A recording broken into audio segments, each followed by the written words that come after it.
aura un soutien financier du gouvernement à travers le Fonds des aides de la culture. En dehors de ça, vous savez que c'est le gouvernement qui est garant de la sécurité des personnes et des biens.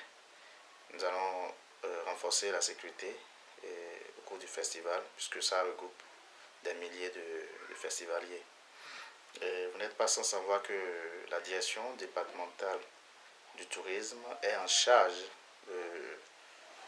du contrôle des réceptifs hôteliers. Et nous avions entrepris déjà dans la commune de Dassa et de Glazoué des contrôles en collaboration avec les services d'hygiène pour pouvoir contrôler les réceptifs, essayer de conscientiser les gérants et les propriétaires pour que ça soit au propre. C'est vrai que nous avons l'habitude d'effectuer ces contrôles et que la plupart des réceptifs sont au propre, mais la répétition étant pédagogique, nous sommes en train de nous atteler pour ça. Le programme d'action du gouvernement, dans son volet culture, voudrait révéler, d'accord, les rites authentiques du Bénin. Et quand vous prenez un festival comme le Festival des Arts et Culture Idacha, qui est un festival qui va de nos habitudes culinaires à nos habitudes vestimentaires, en passant par nos danses, nos chants, notre médecine traditionnelle et notre vie spirituelle. Et donc, les touristes sont particulièrement intéressés par ces genres d'activités, puisque nous révélons ce que nous sommes véritablement. Donc, je crois que le Festival des Arts et de la Culture Idacha est l'un des festivals qui occupe une place de choix dans le programme d'action du gouvernement. Et nous avons fait dernièrement un travail de répertoriage des différents festivals qui ont lieu sur le département ou sur toute l'étendue du territoire national. Ça a été fait. Je crois bien que le Festival des Arts et Culture Idacha y figure bien. Et vous savez, nous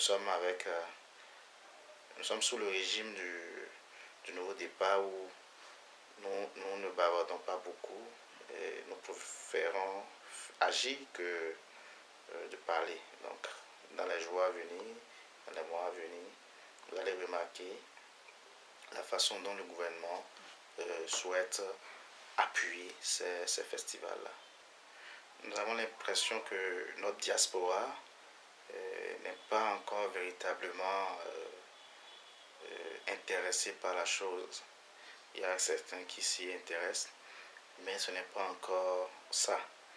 Et donc, je crois que le travail doit être fait en direction de la diaspora, les fils et filles d'Acha qui sont en Europe, en Amérique et dans d'autres pays, en Afrique de l'Ouest, Afrique de l'Est, qui sont un peu partout dans le monde, puisque c'est eux qui vont inviter leurs amis à venir voir. C'est eux qui vont rentrer et feront de ce festival leur pèlerinage. Donc, faire en sorte que tous les fils et filles d'Acha qui sont à l'extérieur, qui sont dans les différentes contrées du monde, puissent rentrer et faire du Festival des Arts et de la Culture leur temps de pèlerinage, leur temps de repos. Je pense que ça doit être notre objectif principal. En faisant ça, nous allons pouvoir faire de nos fils et filles qui sont à l'extérieur et de leurs invités les ambassadeurs de la culture d'Acha. C'est une œuvre humaine. On va essayer de perfectionner ça en année en année. Je crois qu'on va vite installer le comité d'organisation cette fois-ci et pourquoi pas avoir un secrétariat permanent qui puisse servir de transition, d'organe transitoire pour permettre à ce que les comités d'organisation, une fois installés, n'aient plus à reprendre tout le travail.